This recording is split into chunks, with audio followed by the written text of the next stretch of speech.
Assalamualaikum warahmatullahi wabarakatuh. Alhamdulillah, alhamdulillahi rabbil alamin, wa bihi nasta'in, wa ala umurud dunya waddin, wassalatu wassalam asrofil anbiya'i wal mursalin, wa ala alihi wa sahbihi ajmain.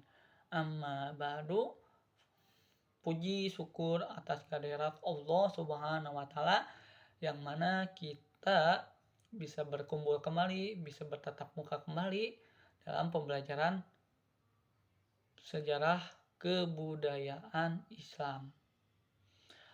Tak lupa juga sholawat serta salam semoga tercurah limpahkan kepada junjungan kita yakni Habibana wa Nabiyana wa Maulana Muhammad Sallallahu Alaihi Wasallam, kepada keluarganya, sahabatnya, kepada para tabi'in-tabi'itnya, serta kepada kita selaku umatnya. Mudah-mudahan kita mendapatkan syafaat dari beliau. Amin, amin, ya Rabbal Alamin. Sebelum itu, sebelum kita mulai pembelajaran kali ini, alangkah baiknya kita berdoa kepada Allah Subhanahu wa taala yang mudah-mudahan apabila kita berdoa mendapatkan ilmu yang bermanfaat serta bisa diamalkan kepada keluarga kita, teman kita, ataupun masyarakat. Kita berdoa membaca Al-Fatihah secara bersama-sama ya. Bismillahirrahmanirrahim. Alhamdulillahi rabbil alamin. Ar-Rahmanir-Rahim. Maliki yaumiddin. Iyyaka na'budu wa iyyaka nasta'in. Ihdinas siratal mustaqim. Siratal ladzina an'amta 'alaihim ghairil maghdubi 'alaihim waladdallin. Amin. Terima kasih kepada anak-anak ya telah membacakan surat Al-Fatihah. Mudah-mudahan pembelajaran kali ini mendapatkan keberkahan dan juga mendapatkan ilmu yang barokah. Amin, amin ya Allah ya Rabbal Alamin. Sebelum kita masuk pembelajaran kali ini, Bapak selaku guru mengabsen terlebih dahulu ya. Apakah hadir semuanya atau hadir sebagian. Untuk laki-laki apabila Bapak sebut namanya, angkat tangannya serta menjawab hadir. Untuk perempuan angkat tangannya dan berkata hadiroh. Baik, Bapak mulai. Abdul Majid ada? Oke, ada hadir ya.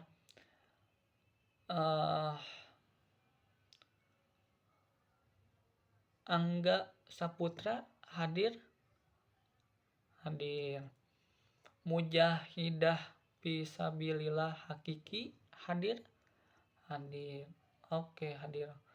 Terima kasih yang telah hadir pada pembelajaran kali ini. Mudah-mudahan kalian semangat dalam belajarnya dan mudah-mudahan mendapatkan pahala yang berlipat-lipat ganda. Anak-anak, bagaimana kabarnya hari ini? Mudah-mudahan dalam keadaan sehat walafiat ya. Mudah-mudahan dalam keadaan sehat walafiat dan juga mudah-mudahan tidak ada kekurangan satu hal apapun. Amin. Baik, anak-anak, kita mengulang kembali pembelajaran minggu lalu. Minggu lalu kita telah belajar mengenai perjanjian Hudaibiyah dan faktor-faktor keberhasilan Fathul Mekah tahun 9 Hijriah. Ada yang tahu perjanjian Hudaibiyah itu ada berapa poinnya? Ya, betul. Ada 5 poin yang disepakati. Salah satunya yakni apabila seorang kaum Quraisy masuk Islam tanpa izin walinya, maka ditolak, maka tidak dianggap kaum muslimin.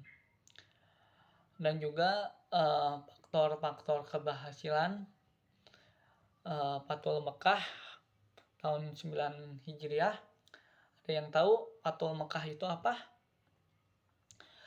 Betul, Fathul Mekah itu penaklukan kota Mekah oleh kaum muslimin tahun 9 Hijriah.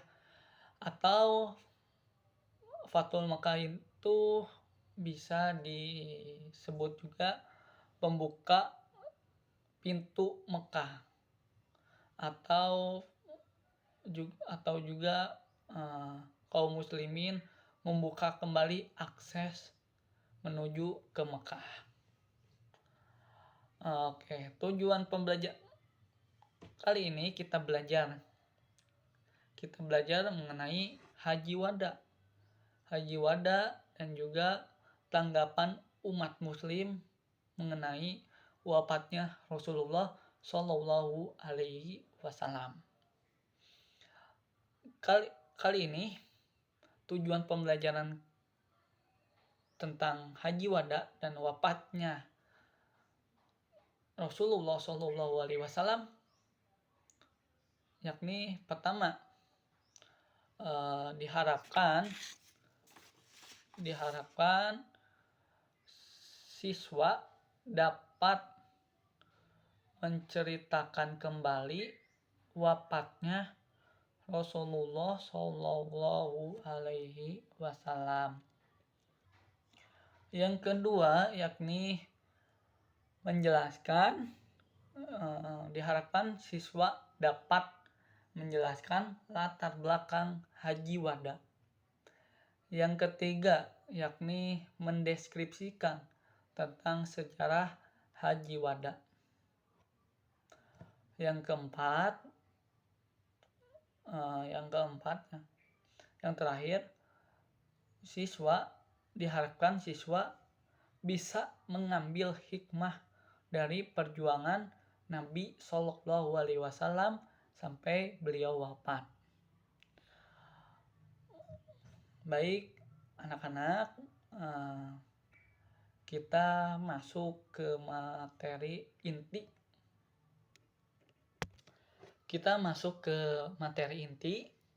Tentang Haji Wada terlebih dahulu. Ada yang tahu Haji Wada itu apa?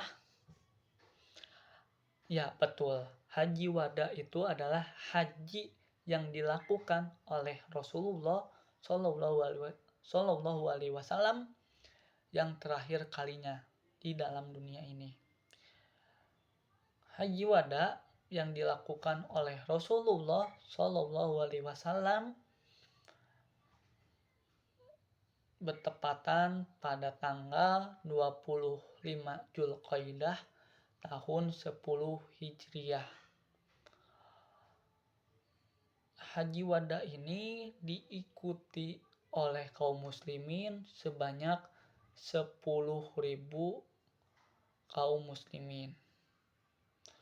Rasulullah Shallallahu Alaihi Wasallam berangkat ke Mekah untuk menunaikan Haji Wada ini dari kota Madinah dan diteruskan atau berjalan dari kota Mekah ke kota Mekah, kota Madinah ke kota Mekah. Beliau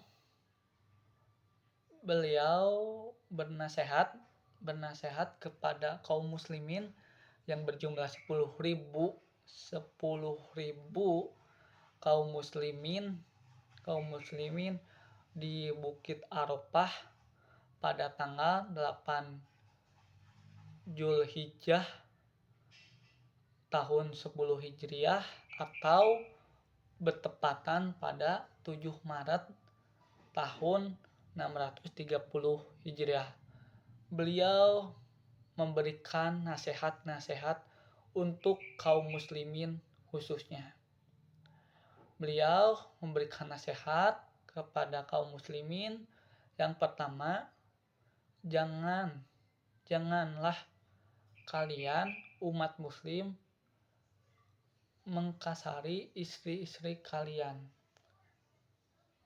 Beliau sangat menghormati wanita atau mengangkat derajat wanita.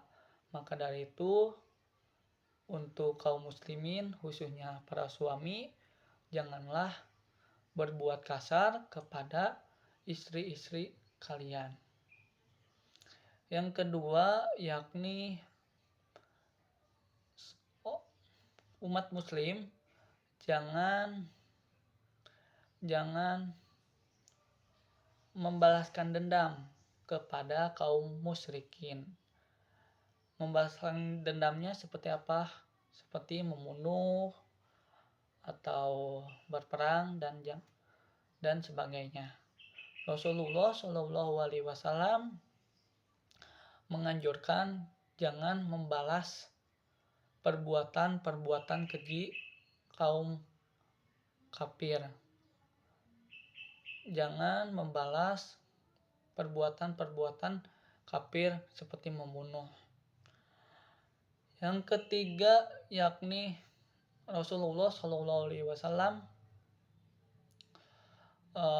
berpesan bahwa umat muslim haruslah berpegang teguh kepada dua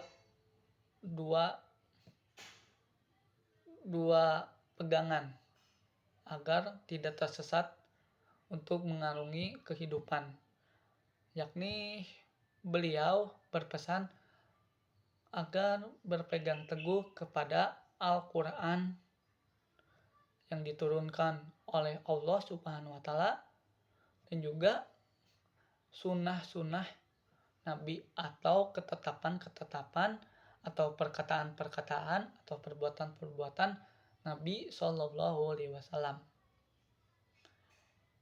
Yang selanjutnya beliau berpesan di Bukit Arafah yang keempat yakni jagalah persaudaraan. Beliau beranggapan atau beliau menganggap umat muslim itu adalah bersaudara, tidak berpecah belah, tidak saling menghina atau saling mengejek.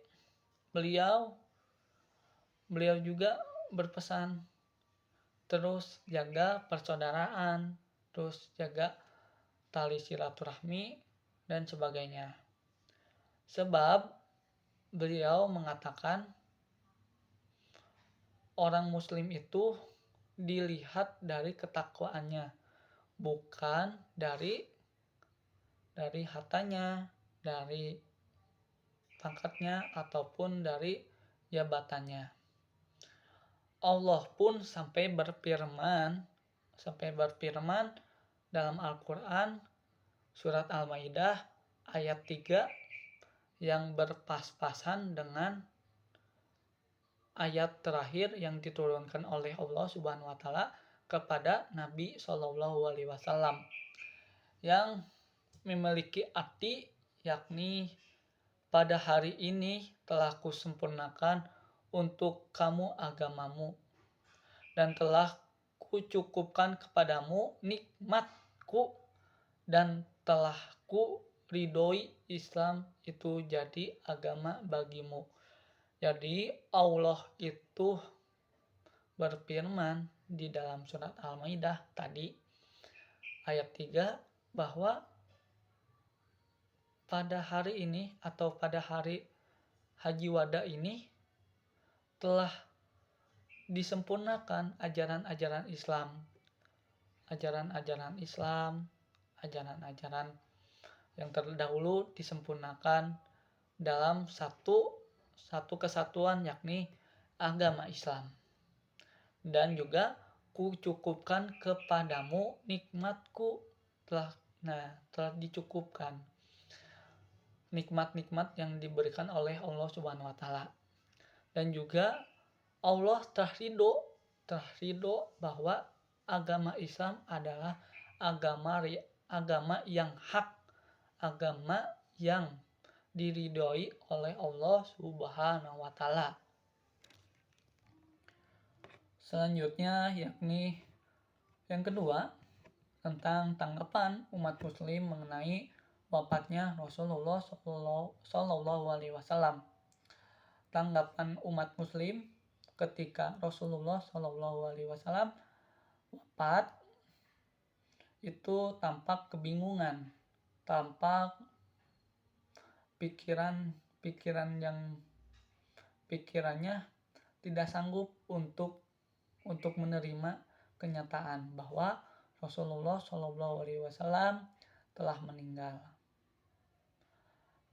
Para sahabat pun tidak membayangkan bahwa Rasulullah Shallallahu Alaihi Wasallam meninggalkan begitu cepat.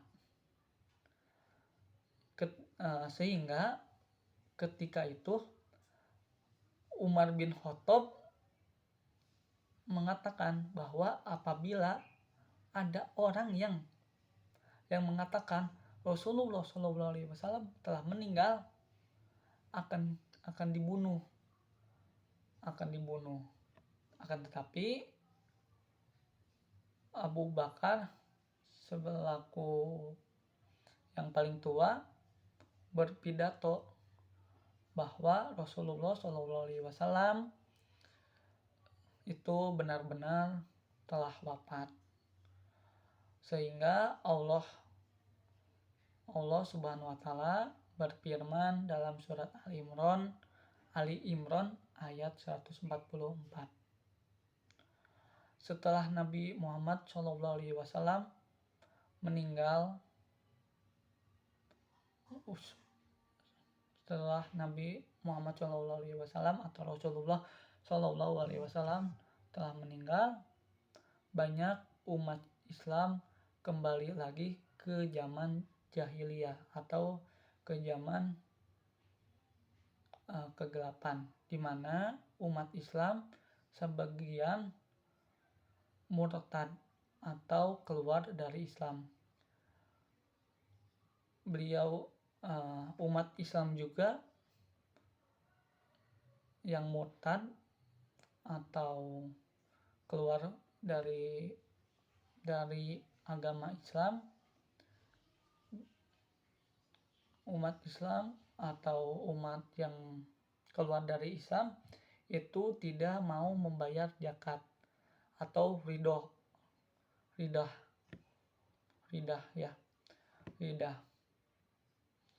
Maka dari itu pada Rasulullah SAW telah wafat, ada banyak sekali umat Islam kembali lagi ke nenek moyang atau kepercayaan nenek moyang terdahulu, seperti tidak membayar zakat, tidak banyaknya nabi palsu yang bertebaran dan sebagainya. Baik anak-anak, Bapak ada penugasan dari Bapak, silakan buat 2 kelompok membahas mengenai latar belakang Haji Wada dan juga membahas tentang siapa saja nabi-nabi palsu setelah Nabi Muhammad SAW wafat.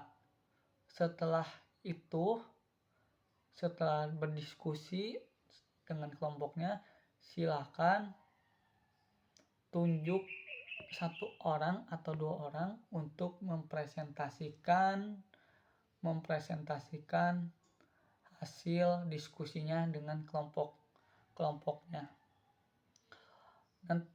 Dan apabila anak-anak kesulitan atau kesusahan, silahkan bertanya ke Bapak. Seperti itu. Silahkan buat dua kelompok membahas. Kelompok 1 membahas latar belakang mengenai adanya haji wada. Yang kedua yakni siapa saja nabi-nabi palsu yang setelah Nabi Muhammad SAW wafat. Oke, seperti itu ya teman-teman atau anak-anak. Tugas dari Bapak kasih waktu 15 menit untuk berdiskusi bersama kelompoknya. Terima kasih kepada kelompok 1 dan kelompok 2 telah menyimpulkan pembelajaran kali ini. Bapak memberikan satu penguatan bahwa di zaman Rasulullah SAW nabi palsu itu telah ada sejak Nabi wafat. Jangan aneh apabila ada yang mengakui Nabi setelah Nabi Muhammad SAW wafat.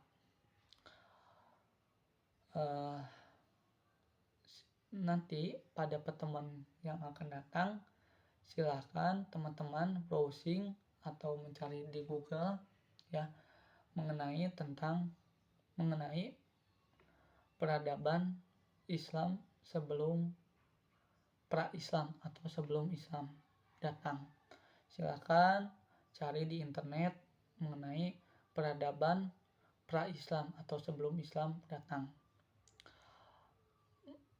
Bapak kasih motivasi kepada anak-anak sekalian bahwa peradaban pra-Islam itu sangatlah jangan ditiru hal-hal yang tidak baik seperti meminum minuman arak,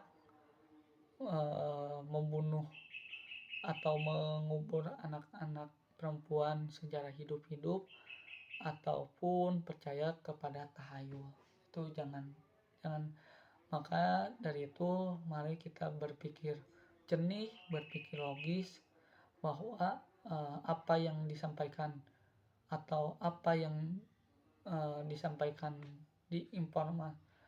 yang disampaikan dalam berita atau informasi-informasi yang masih belum tentu kepastiannya atau valid, maka kita sebagai umat yang terpelajar sebaiknya kita cek kembali apakah benar itu berita itu benar atau salah, seperti itu. Baik teman-teman atau anak-anak, mari kita tutup bersama-sama dengan membaca doa kifaratul majelis. Subhanakallahumma wa bihamdika astaghfiruka wa atubu ilaik. Mohon maaf apabila ada kesalahan dari Bapak. Sekian. Wassalamualaikum warahmatullahi wabarakatuh.